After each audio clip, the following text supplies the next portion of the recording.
ассалому алейкум бинандагони гиромӣ. Нашри муфассали барномаи иттилоотии ахборро мустақиман аз телевизиони Тоҷикистон манзуратон мегардонем. дар асоси амри ҳукумати Федератсияи Россия аз 31 марти соли 2021 донишҷӯёни як қатор давлатҳои ҷаҳон аз ҷумла Тоҷикистон, аспирантҳо, ординаторҳо ва шунавандагони факултетҳои омодагӣ метавонанд барои идомаи таҳсил ба Федератсияи Россия баргарданд.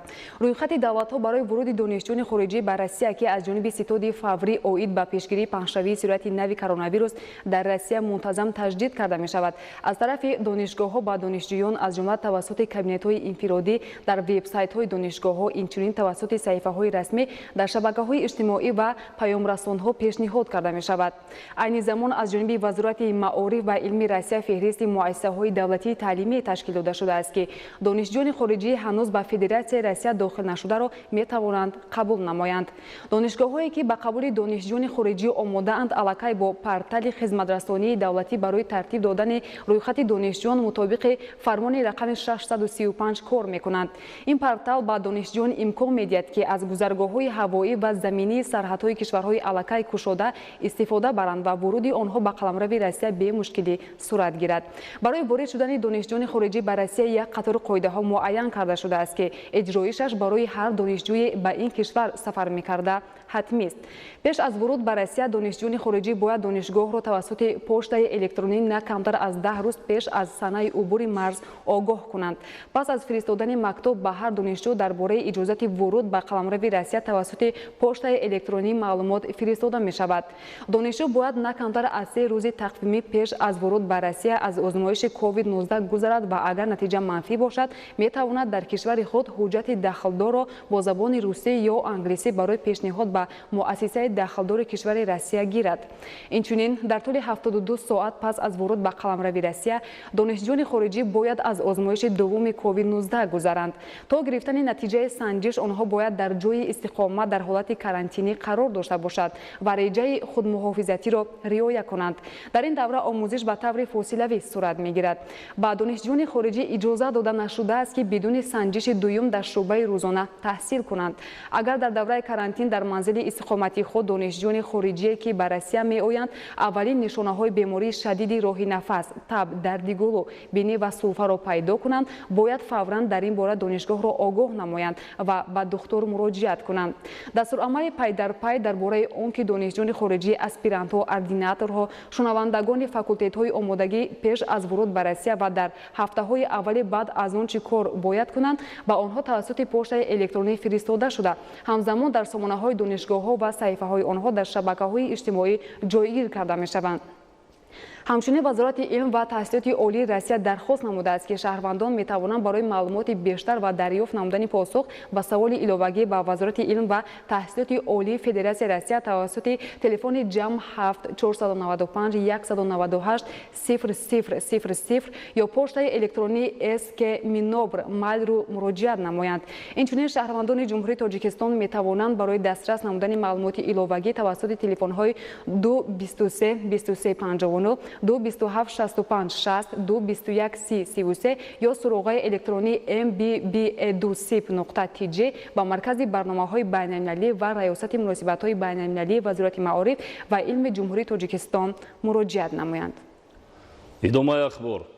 имрӯз дар шаҳри Душанбе ҷаласаи 14-уми комиссияи байни ҳукумати Тоҷикистону Беларус оид ба ҳамкориҳои тиҷоративу иқтисодӣ баргузор гардид. Нуриддини Қурбон ва Хуршеди Абдулҳақ аз рафти ҷаласа гузориш омода карданд.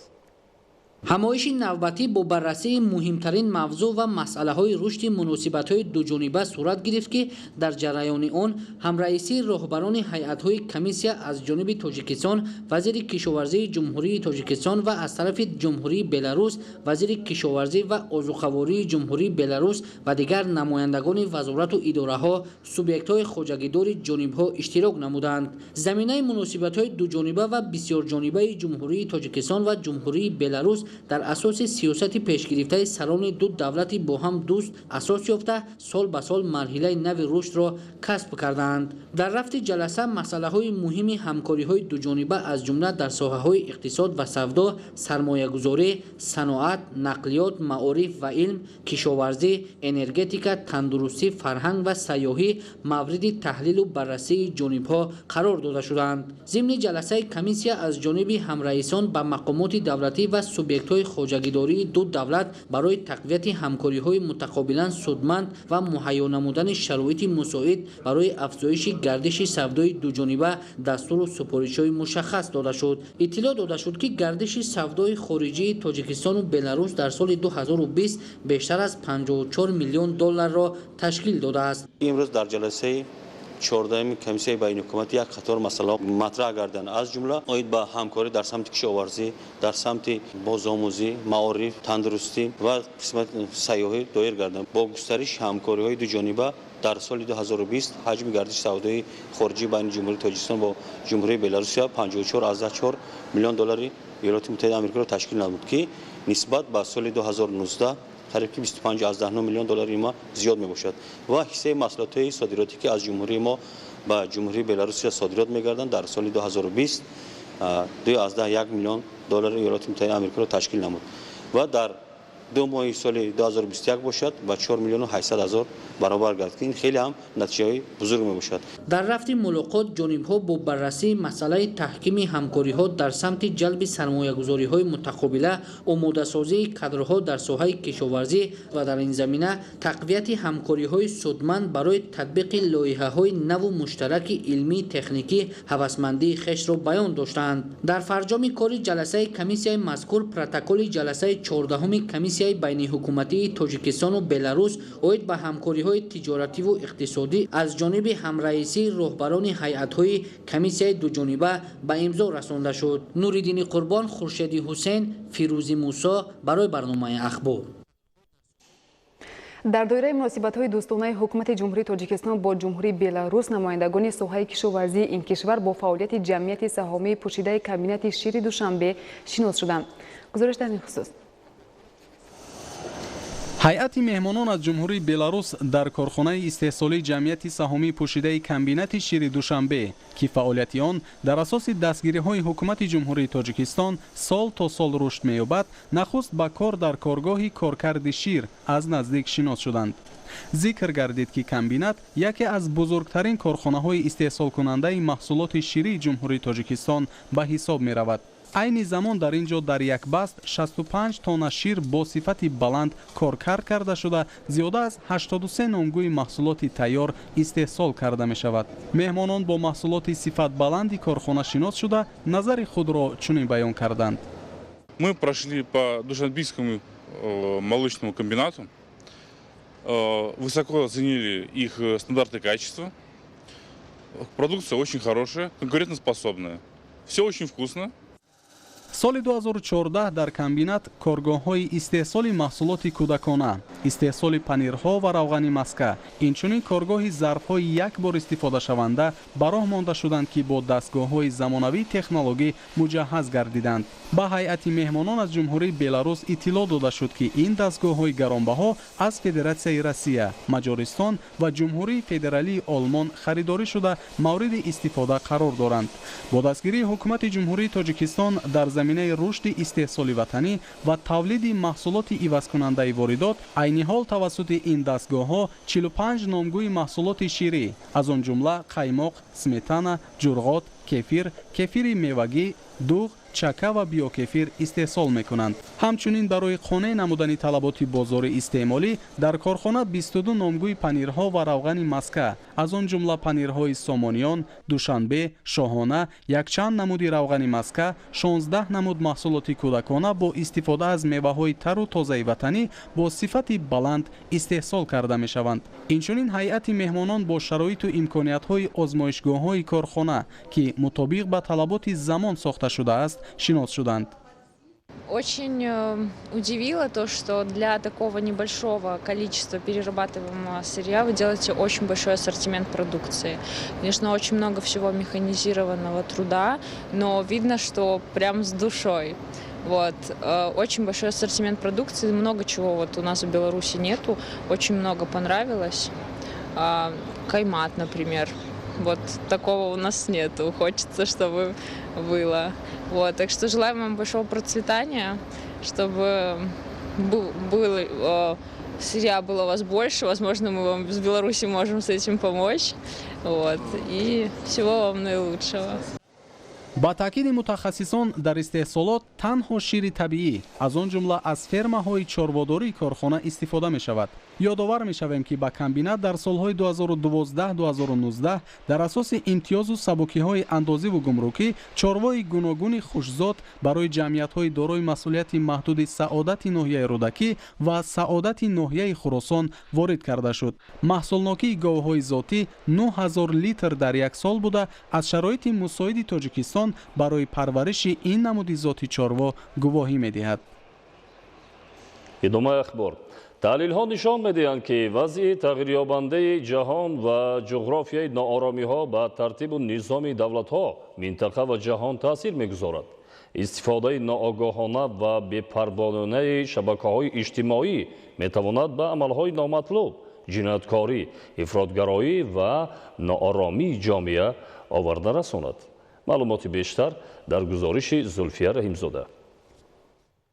бо пешрафти бо суръати технология дар ҷаҳон имконияти истифодабарии технология, интернет ва шабакаҳои иҷтимоии гуногун низ васеъ гардидаанд ки истифодаи он дар баробари ҷиҳатҳои мусбӣ, ҷиҳатҳои манфиро низ доро мебошад ва хоҳу нохоҳ ба афкори ҷомеа таъсир мерасонад. имрӯз гурӯҳҳои террористӣ, тундгарон ва манфиатдор тавассути иттилооти беасос ва ғаразнок давлат, минтақа ва ҳатто авзои ҷомеаи ҷаҳонро ноором месозанд. зиёди мардумон имрӯз дар шабака ҳастанд, вале бидонист он шабака чӣ гуна аст.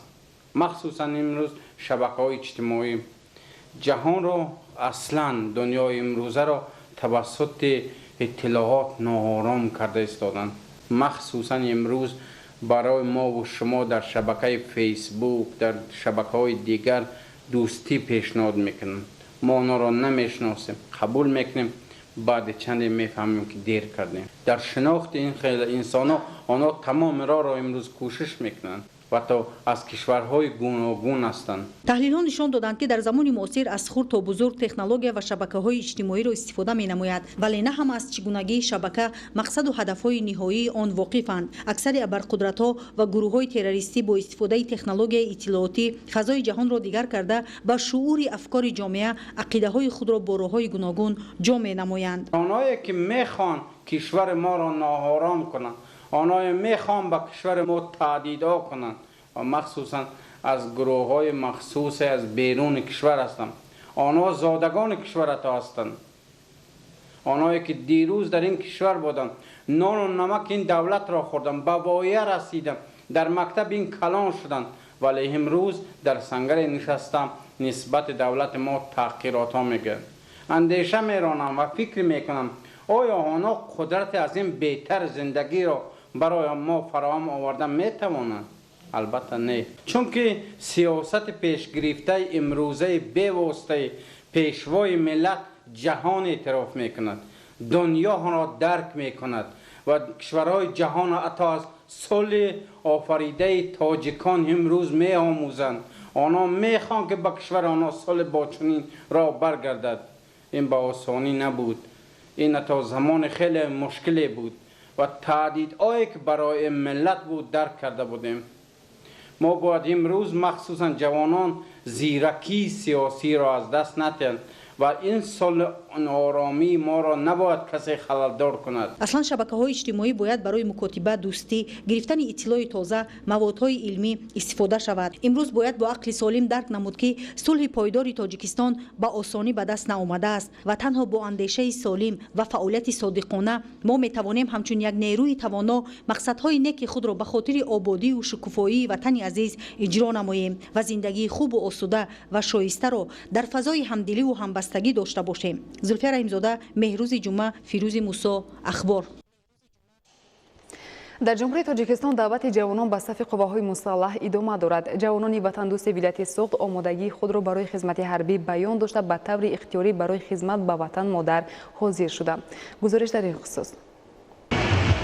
дарку ҳисси баланди ватандӯстӣ, масъулият, муқаддас шуморидани хоки поки ватан ва шукӯҳу шавомати чорабинии тантанавии гусели ҷавонони синни даъватӣ аз 18 шаҳру ноҳияи вилоят, ки бо иқдоми мақомоти иҷроии ҳокимияти давлатии вилояти Суғд ва комиссарияти ҳарбии вилояти Суғд доир гардид, аз вуҷуди ҳар ҷавонмард, волидайну пайвандони онҳо ва аҳли ҷомеа сарчашма гирифта ба ин ҳамоиши ватандӯстӣ арҷгузорӣ ба Тоҷикистони соҳибистиқлол шукӯҳу маънии тоза бахшид. дар 5 рӯзи аввали даъвати баҳорӣ ба сафи қувваҳои мусаллаҳи ҷумҳурӣ 2000 нафар баъди гузаштан аз комиссияи тиббӣ омода гардиданд, ки аксариятшон ба таври ихтиёрӣ ба хизмати артиши миллӣ мераванд. Онҳо бо амри дил рисолати фарзандии хешро дар назди ватан модар иҷро мекунанд. صادقانه به وطن خود خدمت نموده برای حمایه مرز و بوم وطن جان خود را دریغ نمی‌دارند. اهل جامعه ولایت سوخت پیش از همه پدر و مادران افتخار دارند که در ولایت صفی اختیاریان بهر خدمت در صفی قوه‌های مسلح تاجیکستان می‌افزاید. جوانانی که امروز به خدمت حربی وطن رفته ایستادند، جوانانی خیلی صاحب معرفت و صاحب معلومات، جوانانی دورانی صاحب استقلالی جمهوری تاجیکستان میباشند. ما امروز افتخار از آنها میکنیم که چنین جوانان را مادران زنان تاجیک تربیت و بوایی رساندند. امروز اولی ما از آن افتخار دارد که فرزندی خویش دلاور را چون حامی و نگهبان وطن تربیت نموده به خدمت وطن مادر گسیل کرده ایستادیم. همچون پدر، همچون آموزگار با این جوانان شجاع وطن مراجعت کرده گفتنیم ما والدان از شمایان جوانان شجاع ولایت سوخت امید داریم که خدمت مادر وطن را با سری بلند و روی سرخ ادا نموده به نزد ما برمیگردید. در مراسم گسیل این جوانان نامبردار وطن که در قصر ارباب برگزار گردید 10,000 نفر نمایندگان اهل جامعه، راهبریت ولایت سوخت، مقامات حفظ حقوق، اهل علم و فرهنگ زیو، پدر و مادران، سابقه‌داران و جوانان شرکت ورزیدند. رئیس ولایت سوخت تاکید داشت که این جوانان باننگ و شجاع فرمان پرزیدنت جمهوری تاجیکستان، سرفرمانده عالی قوه‌های مسلح تاجیکستان گنرال ارتش محترم امامعلی رحمان را با سربلندی اجرا می‌کنند. این جوانان را به خدمت وطن مادر، حفظ خاک پاک وطن و دستاوردهای استقلال، صداقت و متانت هدایت نموده است. مقامات اجرایی حاکمیت دولتی ولایت سوخت یکجا با کمیسیه‌های دعوتی، کمیسریات‌های حربی و اهل جامعه برای آمادگی جوانان به خدمت در صف‌های قوه‌های مسلح تاجیکستان تدبیرهای ترغیباتی، تکمیل درس‌های آمادگی دفاع حربی، شناسایی با قسم‌های حربی، خبرگیری سربازان در قسم‌های حربی حدود کشور از جانب گروه‌های تبلیغاتی با پدر و مادران را عملی می‌نماید. در همایش کمیسری حربی ولایت سوخت جوانان سین دعوتی، سرباز قسم نظامی، همسالان، پدر سربلند که نخستین فرزندش خدمت مادر وطن را اختیار کرده است اظهار داشتند که فرزندان وطن حفظ استقلال میکنند و نمونه عبرت خودآگاهی و وطن دوستی مهر بپایان به مقدسات ملی اند. طولی یک سال میشد من در این قسم حربی خدمت کرده ایستادم. شرایط ها از روی آیین‌نامه همه یعنی خیلی خوب هستند.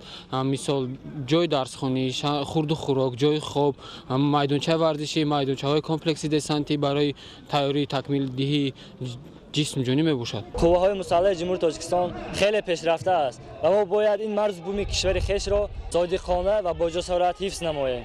در روز اولی دعوت بهاری در ناحیه شهرستان در یک قطار جماعت دهات و شهرک ولایت به خصوص در جماعت‌های دهات وروخ و چارکوهی شهر اسفره نقشه دعوت جوانان به قوه‌های مسلح جمهوری تاجیکستان اجرا گردیده در شهر و ناحیه‌های دوشتیش، استرافشان، پنجکن، بوستان پاییز بلند تامین شده است. و در روز پنجم دعوت بهاری 2000 نفر جوانان سربلند ولایت سوخت به خدمت در صف‌های قوه‌های مسلح تاجیکستان با تنتنه گسیل کرده شدند.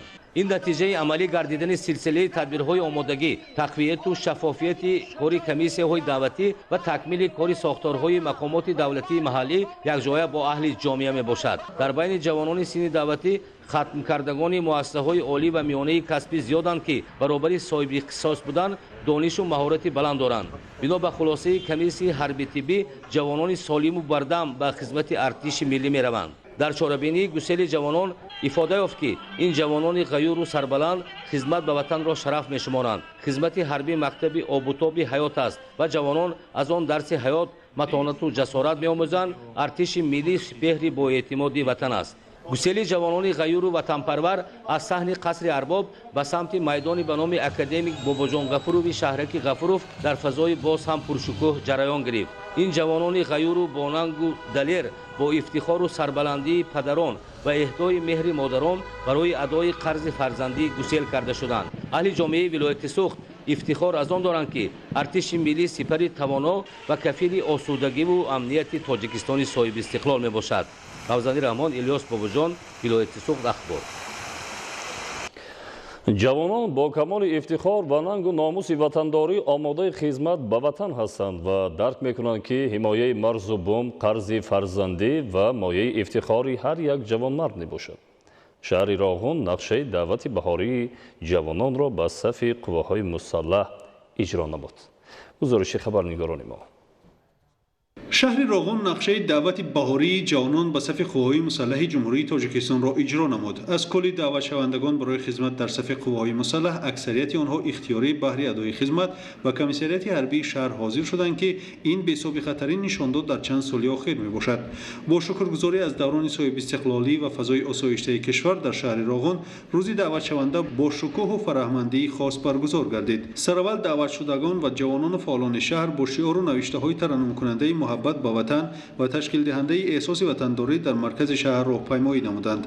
در این روز خاطرمان والدان جوانان سعادتمند فرزندان خوش اقبال خود حامیان وطن را به صف قواهای مسلح کشور گسیل نموده با افتخار بی اندازه این روز را با یک تنتنه باشکوه تبدیل دادند. با این مناسبت در صحن کمیسریت حربی شهر راغون جمع آمد برگزار گردید. در همایش مذکور رهبریت مقامات اجرایی حاکمیت دولتی شهر، نمایندگان شعبه کار با جوانان، مسئولین کمیسریت حربی، سابقه‌داران، پدر و مادران و راهبران دیگر ساختارهای دخلدار به نوسکران راه سفید خدمت صافدلانه تمنا نمودند. مورد به ذکر است که طبق کنستیتوسیای جمهوری تاجیکستان خدمت به وطن تحکیم استقلالیت و اقتدار مدافعی آن وظیفه هر یک شهروند بوده. خدمت در صف قواهای مسلح برای جوانان مکتب مردانگی است. تلاش و زحمت‌های رهبریت مقامات اجرایی حاکمیت دولتی و دستور نشاندادهای مسئولین حکومت جمهوری تاجیکستان که برای آمادگی‌ها به 30 سالگی استقلال دولتی جمهوری تاجیکستان وابسته شدند، پیوسته در شهرها و جماعت‌ها کارهای فرماندهی را به راه ماندند. نتیجه همین بود که جوانان شرفمند شهر راغون با کمال افتخار و ننگ و ناموس وطنداری و حمایه مرز و بوم وطن کمر بسته قرض فرزندی و مایه افتخارات بزرگ خویش را به انجام می‌رسانند و والدان خوش‌طالع آنها سیاست امروزه دولت و حکومت را دستگیری نموده در آبادانی و سازندگی سهم می‌گذارند. در همایش با نوسکرانی که اختیاراً به خدمت در صف ارتش پیوستند در وضعیت تنتنوی حجت رانندگی تقدیم کرده شد. در آخر هنرمندان قصر فرهنگ با سراییدن ترانه‌های ترنمگری وطن، مادر، تاجیکستان و وحدت و آزادی خاطر حاضرین را بریده ساختند. در شهر کلاب از طرف صاحبکاران کارهای آبادانی وسعت داده می شود. در ناحیه واسع باشد با ابتکار مقامات اجرایی حکومت دولتی چاره‌بینی سیر گلی لاله دایر گردید. گزارش در این خصوص. در پرتو استقبال سزاوار از جشن 30 سالگی استقلال دولتی جمهوری تاجیکستان در تمام شهر و ناحیه‌های کشور کارهای سازندگی و بنیادکاری و آبادانی با مرام و حس بلند وطن دوستی جریان دارد. با پشتیبانی از سیاست سازندگی و بنیادگرانه پیشوای ملت پرزیدنت جمهوری تاجیکستان محترم امامعلی رحمان که هدف از این هدایت‌ها سازندگی و بنیادکاری و آبادانی هر یک گوشه وطن میباشد، امروزها افراد صاحبدل و صاحب وطن سعی و تلاش دارند که با بنیاد انشاءات تعییناتشان گوناگون در رشد و نمو و آبادی سرزمین خویش حصه نظررس گذارند. چنین اقدام نیک در شهر کلاب از جانب کارمندان مهمانخانه کلاب روی کار آمده. آنها به ساختمان مؤسسه نوی تعلیمی شروع نمودند. انشاءات مذکور در یکی از محله‌های نوی اهالی نشین بنیاد می‌گردد. در این محله نو بنیاد که خوانندگان آن از دوره مؤسسه تعلیمی تنقیسی می‌کشند، بنیاد این درگاه علم و معرفت تحفه ارزنده و عمل خیر صاحبکاران وطن دوست برای نسل نورس میباشد. مؤسسه تعلیمی از 2 آشیانه عبارت بوده. برای 500 نفر خواننده در 2 بس ساخته می‌شود. صحن حولی مؤسسه با گل‌های هر رنگه و درختان آرایشی زیب و زینت داده شده است. کارهای ساختمانی با صفت بلند و جوابگو به معیارهای ساختمانی براه مانده شده از جانب مسئولین مهمانخانه کلاب زیر نظارت قطعی قرار دارد. مسئولین عزم دارند که کارهای ساختمانی در مؤسسه تعلیمی در عرفه جشن بزرگ ملی 30 سالگی استقلال دولتی جمهوری تاجیکستان پورا به انجام رسانیده، صنفخانه‌های تعلیمی را با شرایط معاصر مجهز نموده، آن را همچون تحفه ارزنده پیشکش طالب علمان این محله نوبنیاد شهر کلاب گردانند. در نویای وسیع در دوره وسیع تدبیرهای آبادانی بخشیده به استقبال جشن 30 سالگی استقلال دولتی جمهوری تاجیکستان در جماعت شهرک هولبوگ و حدود دهات نویه اساس بنیاد باغ گلگشت‌های نو میدان قیده‌های سبزکاری زیاد کرده شده است که در این موضع‌ها در برابر دیگر نوع گل‌ها یکچند نوع گل‌های لاله نیز پرورش کرده می‌شود. برای آباد و زیبا گرداندن حدود شهرک در اینجا زیاده از 33000 گل‌های لاله و 30,000 گل‌های صدبرگ شنونده شده است. 20,000 گلی لاله در حدود جماعت میرعلی محمدعلیوف، در جماعت رودکی هم زیاده از 30,000 گل‌های لاله و در قبولگاه ناحیه وسیع در موضع بهارستان زیاده از 10,000 گل‌های لاله شنونده شده است. در گلگشت نزد مجسمه واسع باغ فرهنگی جماعت دیوت میرعلی محمدعلی، گلگشت جماعت دیوت بنام عبدالله رودکی و موضع قینر دیوت میرزاعلی ویسف اسباب مساعد آمدن موسم بهار امساله و پرورش درست گل‌های لاله خیلی خوب نشونما یافته. امروز این گلگشت‌ها حدود مرکز و دهات ناحیه به جای سیر و گشت ساکنان تبدیل یافته است. وقتی ما زیبایی همین طبیعت می‌بینیم، حس زیبا پرستی ما و بالاتر می‌گردن.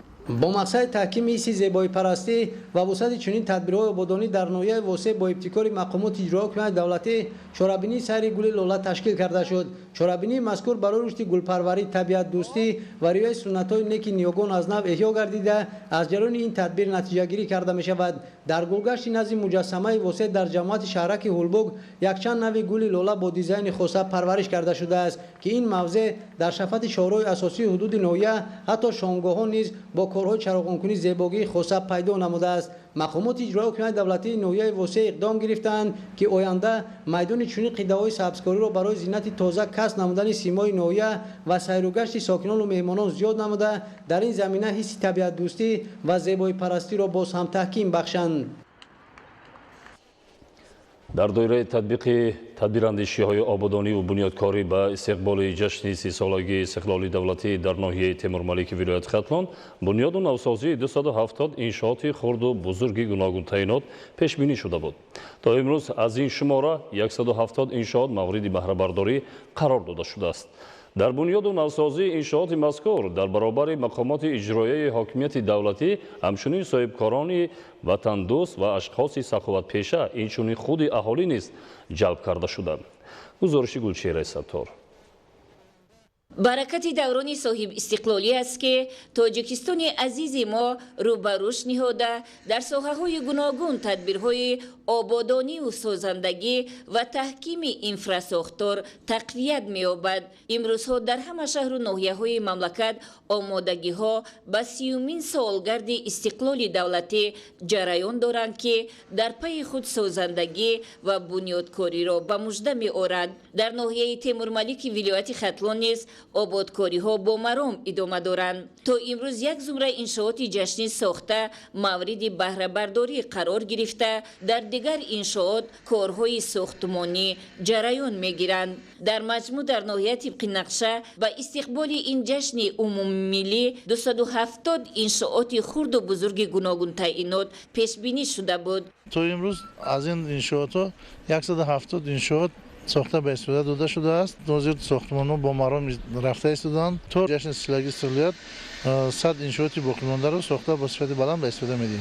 در بنیاد و نوسازی انشاءات مذکور در برابر مقامات اجرایی حاکمیت دولتی همچنین صاحبکاران و دیگر اشخاص وطن دوست سهم می‌گذارند. در نتیجه عملی سازی تدبیرهای آبادانی تا امروز 170 انشاءات به استفاده داده شده، تعمیر و نوسازی در انشاءات باقی مانده ادامه داشته. ساکنان سربلند این ناحیه تصمیم گرفتند که تا جشن 30 سالگی استقلال دولتی آنها را پوره مورد بهره برداری قرار دهند.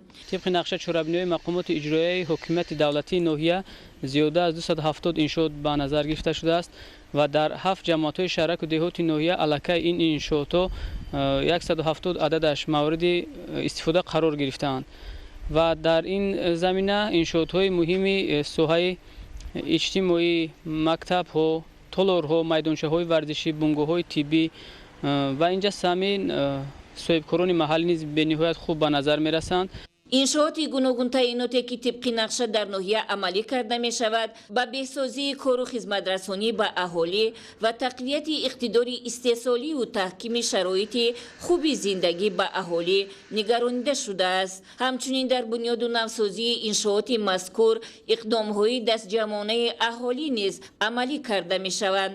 аз шумори иншооти мазкур 32 ададаш ба соҳаи маориф, 12 адад ба соҳаи тандурустӣ ва 17 ададаш толору майдончаҳои варзиширо дар бар мегиранд. боварӣ комил дорем ки ба истиқболи ҷашни 30-солагии истиқлолияти давлатии ҷумҳурии тоҷикистон чун дигар манотиқи кишвари азизамон ноҳияи Темурмалик бо дастовезҳои хеле хуб ин ҷашнро сазовор пешвоз мегиранд ва ин иншоотҳои муҳиме ки имрӯз дар ноҳия мешаванд дар ҳама самтҳои фаъолият самаранок истифода мегарданд. бо назардошти он ки дар ноҳияи имкониятҳои сайёҳӣ махсусан сайёҳати табобатӣ мавҷуд аст, тасмим гирифта шудааст ки дар маркази ноҳия шаҳраки Баҳманруд як осоишгоҳи замонавӣ бунёд гардад. имрӯзҳо корҳои сохтмонӣ дар ин иншоот идома дорад. осоишгоҳ аз 7 ошёна иборат буда дар он шароити мусоиди истироҳату фароғат барои шаҳрвандон фароҳам оварда мешавад. дар дигар деҳоти ноҳия аз ҷумла дар деҳоти Кангурт низ иқдомҳои ободониву созандагӣ вусъат доранд. дар ин деҳот як қатор иншоотҳои нав ба нақша гирифта шуда, ҳамчунин навсозиву таъмиру тармими биноҳои маъмуриву истеҳсолӣ ва истиқоматӣ дар назар дошта шудааст. бунёди муассисаҳои таълимӣ ва дигар муассисаҳои иҷтимоӣ боис мегардад ки вазъи хизматрасонии иҷтимоӣ беҳтар гардида, кӯдакону наврасон ба таълиму тарбия ва варзиш фаро гирифта шаванд. дар самти бунёди марказҳои хизматрасонӣ низ дар ноҳия тадбирҳои муҳим амалӣ гардида, то имрӯз марказҳои саломатии муҷаҳҳаз бо таҷҳизоти муосир ва дигар иншооти таъиноти маишӣ низ ба нақша гирифта шудааст ки бо мавриди баҳрабардорӣ қарор гирифтани онҳо барои аҳолии маҳаллӣ кӯмаки бениҳоят хуб мешавад. ин тадбирҳои ободонӣ ба истиқболи сазовори ҷашни умумимиллӣ 30-солагии истиқлоли давлатӣ роҳандозӣ гардида, барои ободии як гӯшаи зебои ватан замина мегузорад. имрӯзҳо бо мақсади сарсабзу хӯрам намудани назди муассисаҳои тиббӣ дар ҳамаи шаҳру ноҳияҳои мамлакат иқдомҳои дастаҷамъонаи ниҳолшинонӣ доир карда мешавад. дар ҳамин замина кормандони соҳаи тиббии ноҳияи Данғараи вилояти Хатлон тавассути 8 шаҳр дар назди беморхонаи марказии ноҳия ниҳолҳои гуногуни ороишию сояафкан шинониданд. гузориш дар ин хусус.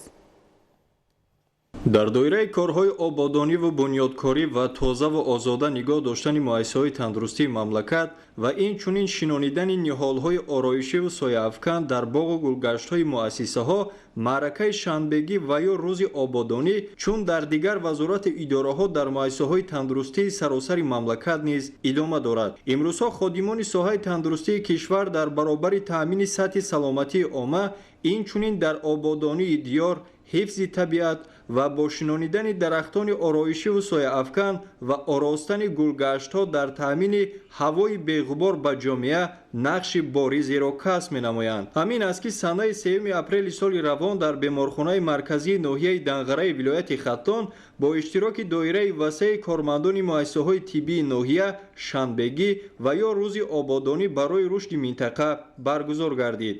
дар рафти корҳои ободонӣ аз ҷониби кормандони соҳаи тибби ноҳия дар гирду атрофи беморхонаи марказӣ як қатор дарахтони ороишиву сояафкан аз қабили дарахтони манголияи ҳамешасабз, каштан, ниҳоли юка, дарахтони декоративӣ ва ғайра шинонида шуданд ки чунин корҳои ободонӣ дар ҳифзи муҳити зист ва дилрабо гардонидани табиати муассиса мусоид мебошад. имрӯз аҳли кормандони беморхонаи марказии ноҳияи Данғара ба ҳашари умумии дарахтшинонӣ дар саҳни беморхонаи марказии ноҳияи Данғара дарахтони нодири ҳамешасабз шинондем. бояд қайд кард ки бо дастгирии муҳтарам асосгузори сулҳу ваҳдати миллӣ, пешвои миллат, президенти ҷумҳурии Тоҷикистон муҳтарам Эмомалӣ Раҳмон имрӯз беморхонаи марказии ноҳияи Данғара бо тамоми таҷҳизоту лавозимотҳои тиббӣ таҷҳизонида шудааст. имрӯз дар беморхона корҳои таъмирӣ бо маром ҷараён дорад. дар назар аст ки рӯзҳои наздик ба итмом мерасад. имрӯзҳо дар доираи иқдомоти созандагиву бунёдкорӣ таъмиру тармими биноҳои беморхонаи марказии ноҳияи Данғара дар сатҳи баланд ҷараён дорад.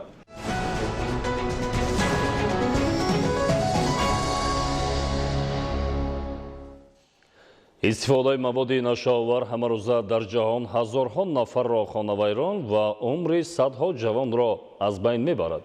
мутаассифона баъзе аз шаҳрвандони ҷумҳурии Тоҷикистон низ дар гардиши ғайриқонунии маводи нашоовар ва истифодаи он даст доранд. гузориши ҳамкорони мо.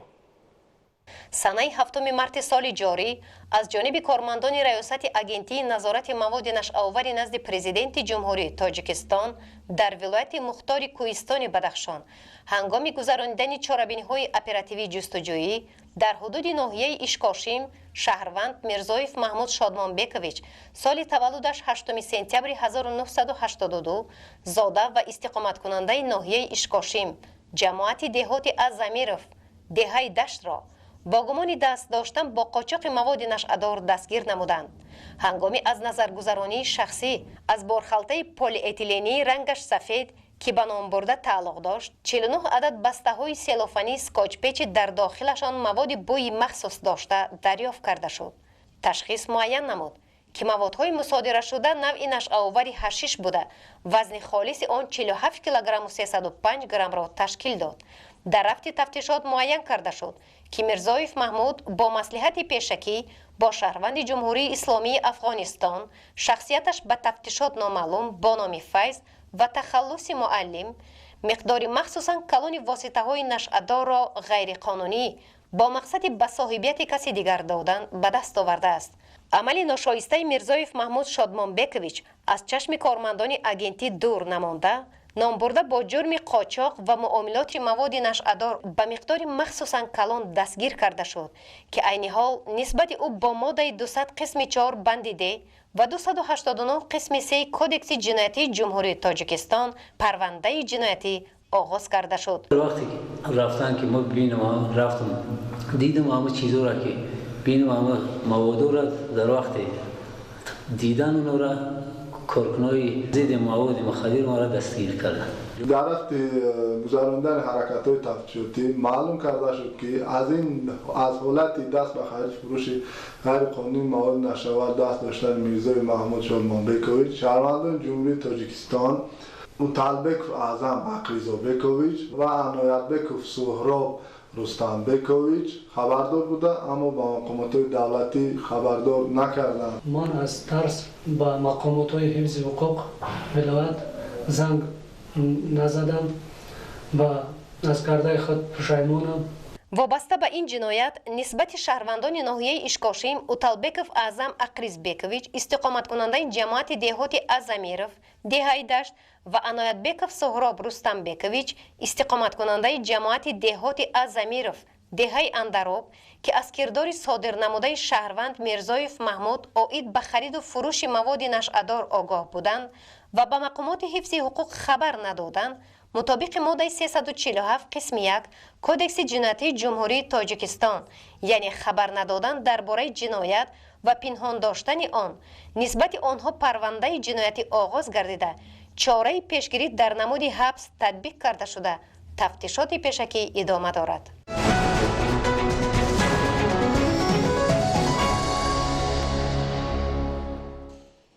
با مساعدت سفارت جمهوری تاجیکستان در فدراسیای روسیه بخشیده به 30 سالگی استقلالی دولتی جمهوری تاجیکستان کنفرانس بین‌المللی در موضوع استقلالیت و همگرایی علمی در شکل حضوری و ویدیوکانفرانسی برگزار گردید. گزارش در این خصوص дар ҳамоиш олимону коршиносони маъруфи 25 муассисаи илмии таҳқиқотӣ ва донишгоҳҳо иштирок карданд.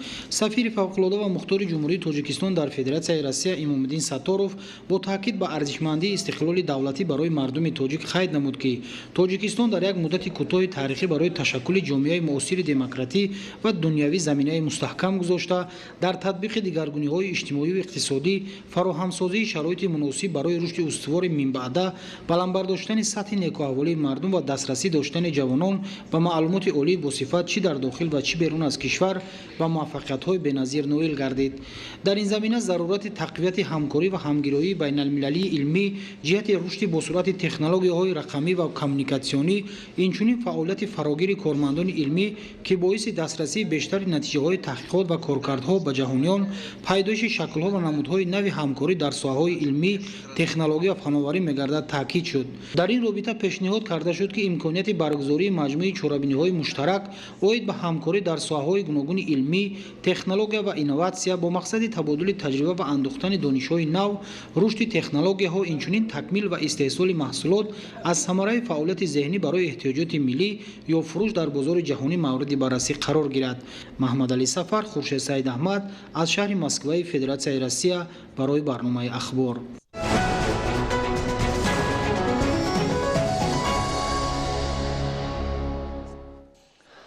дар се хоҷагии калонтарини ноҳияи ҷалолиддини балхӣ Ниёз Муҳаммадбеков, Сафар Ҷумаев ва Турахон Эсанқулов ба маъракаи кишти чигит оғоз бахшиданд.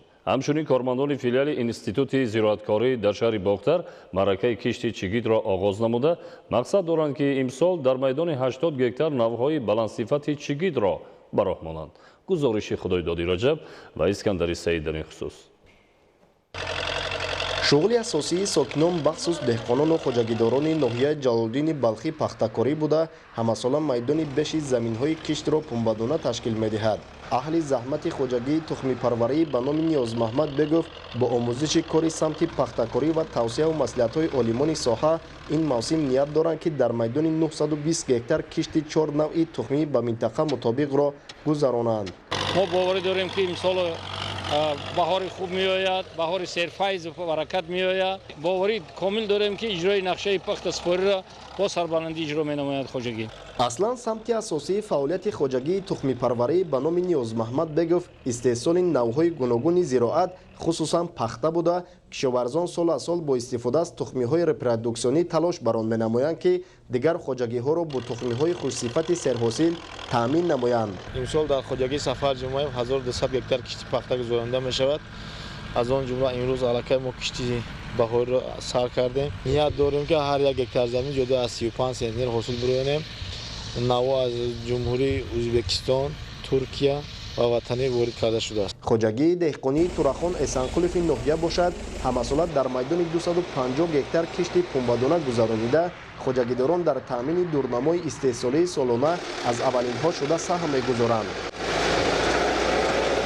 хоҷагӣ ба номи Турахон Эсанқулов калонтарин хоҷагии дар миқёси ноҳияи Ҷалолиддини Балхӣ ҳисоб меравад. имсол 250 гектар тухми пунбадона гузоштанем. пунбадонаи имсола мекордагимон заминҳои мо мувофиқ ҳастанд. имсол ният дорем ки ҳосилнокиро то 25-30 сентира бароварданемон. ба иттилои раёсати кишоварзӣ соли ҷорӣ дар ноҳияи Ҷалолиддини Балхӣ маҷмуан 3773 адад хоҷагиҳои деҳқонӣ фаъолият намуда, бештарашон имрӯзҳо ба маъракаи кишти пунбадона оғоз бахшиданд ва ба хотири рӯёнидани ҳосили фаровон аз ҳама имкониятҳо мақсаднок истифода менамоянд.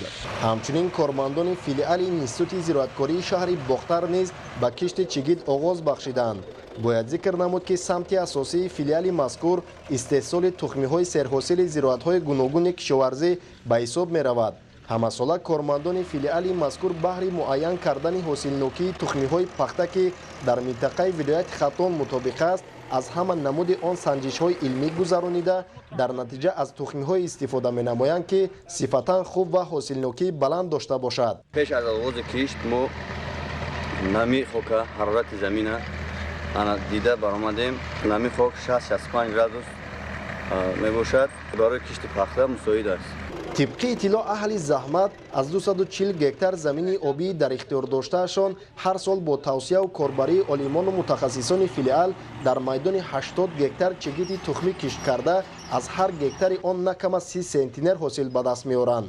мутобиқи мушоҳидаҳои олимону мутахассисони ин бахш вобаста ба манотиқи ҳар як шаҳру навоҳии вилоят тухмиҳои омода месозанд ки ба табиату обу хоки ҳамон мавзеъ созгор бошад. самти асосии олимони филиали зироаткорӣ ин селексия ва тухмипарварии зироатҳои равғандиҳанда ва ғалагию кӯрок-чорва мебошад. солҳои охир аз тарафи олимони филиали зироаткорӣ як нави пахтаи майнах 2918в, нави пахтаи миёнахи нодир Тоҷикистон Хатон 2011 ВД 75 офарида шуд ки ин дар миқёси вилоят кишти майдони зиёда ташкил менамояд. ҳар сол мо 80-90 гектар кишти пулмардонро мегзаронем.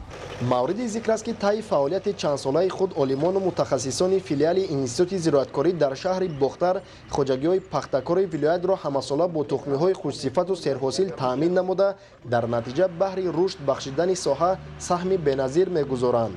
худойдоди раҷаб, искандари саид, вилояти хатлон, барои барномаи ахбор. сохта ба истифода додани синфхонаҳои иловагӣ дар назди муассисаҳои таълимӣ яке аз масъалаҳои муҳими соҳаи маориф ҷиҳати бо ҷойи нишаст таъмин намудани хонандагон ба ҳисоб меравад. дар ҳамин замина дар назди муассисаи таҳсилоти миёнаи умумии рақами 89 ноҳияи рӯдакӣ бунёди синфхонаҳои иловагӣ идома дорад. гузориши ҳамкорони мо. бо зиёд шудани шумораи хонандагон дар муассисаи таҳсилоти миёнаи умумии рақами 89 ҷамоати деҳоти лоҳури ноҳияи рӯдакӣ зарурат пеш омад ки ду синфхонаи иловагӣ сохта шавад. сохтмони синфхонаҳои иловагӣ аз ҳисоби волидайни хонандагон ба нақша гирифта шуда, айни ҳол корҳои сохтмонӣ дар он идома дорад.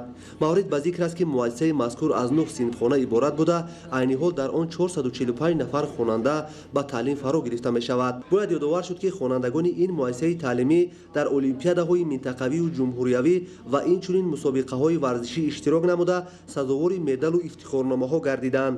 ҳамзамон ду хонандаи муассисаи мазкур барои иштирок дар озмуни фуруғи субҳи доноии китобаст омодагии ҷиддӣ дида истоданд. омӯзгорон ва хонандагони муассиса тасмим гирифтаем ки баҳри ободу зебо намудани кишвари азизамон саҳми худро гузорем. дар муассиса қариб 70 бехни ҳоли дарахтони сояафкан ва мевадиҳанда мавҷуд ҳастанд. инчунин гулҳои рангоранге дар муассиса ҷойгир ҳастанд ки саҳни муассисаро боз ҳам зебутар мегардонанд. тасмим гирифта ба 30-солагии истиқлолияти давлатии ҷумҳурии Тоҷикистон ду синфхонаи иловагӣ бо ташаббуси волидайн сохта ба истифода диҳем ки айни ҳол сохтмонаш идома дорад. таълиму тарбия низ дар муассиса хеле хуб ба роҳ монда шудааст.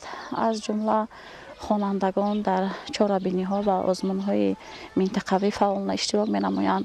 корҳои ободониву кабудизоркунии саҳни муассиса бошад дар шакли хуб ба роҳ монда шуда, дар он гулҳои рангоранг, дарахтони ороишиву ҳамешасабз ва мевадиҳанда шинонда шудааст. ин муассисаи таълимӣ дорои майдончаи варзишӣ буда, ҳамарӯза дар он машғулиятҳои гуногуни варзишии солимгардонӣ ташкил карда мешаванд. омӯзгорони муассисаи таҳсилоти миёнаи умумии рақами 89 барои боз ҳам хубтару беҳтар ба роҳ мондани таълиму тарбия камари ҳиммат баста ҳамеша кӯшиш менамоянд, то ки шогирдони худро дар рӯҳияи ватандӯстиву хештаншиносӣ арҷ гузоштан ба муқаддасоти миллӣ тарбия намоянд. дар ноҳияи Темурмалики вилояти Хатлон мусобиқаи варзишии гӯштини миллӣ баргузор гардид. дар ин мусобиқа варзишгарон аз ҳамаи шаҳру ноҳияҳои мамлакат иштирок намуда барои ҷоизаҳо байни ҳам рақобат намуданд. ҳамчунин дар ин мусобиқа варзишгарон аз ҷумҳурии Ӯзбекистон иштирок намуданд. гузориши Раҳматшои Обид.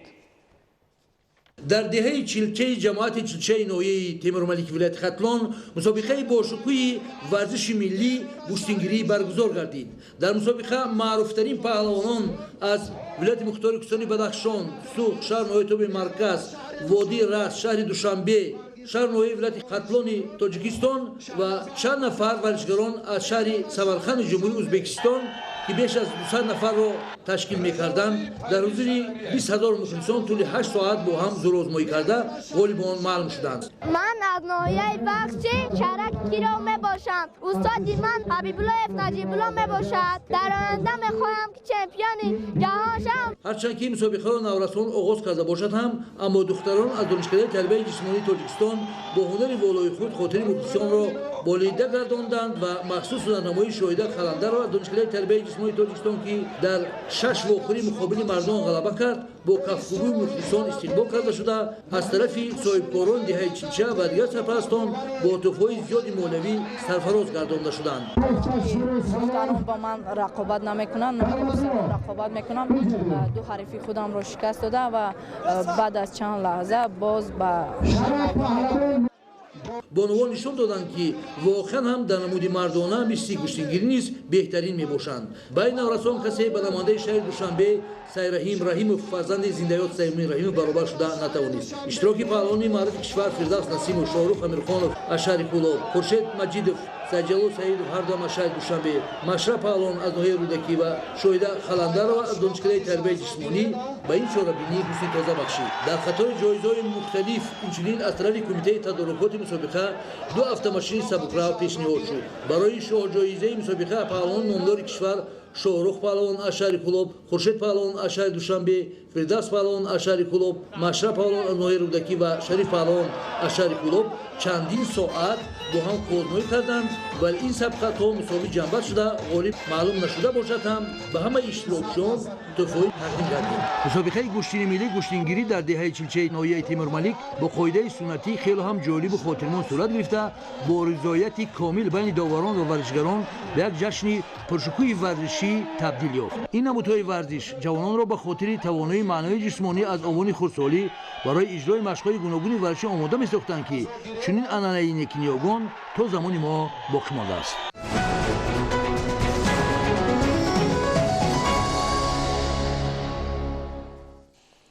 бинандагони гиромӣ, нашри муфассали барномаи иттилоотии ахбор хотима меёбад. ба шумо зиндагии ободу осоиштаро таманно дорем. бо барномаҳои телевизиони Тоҷикистон бимонед.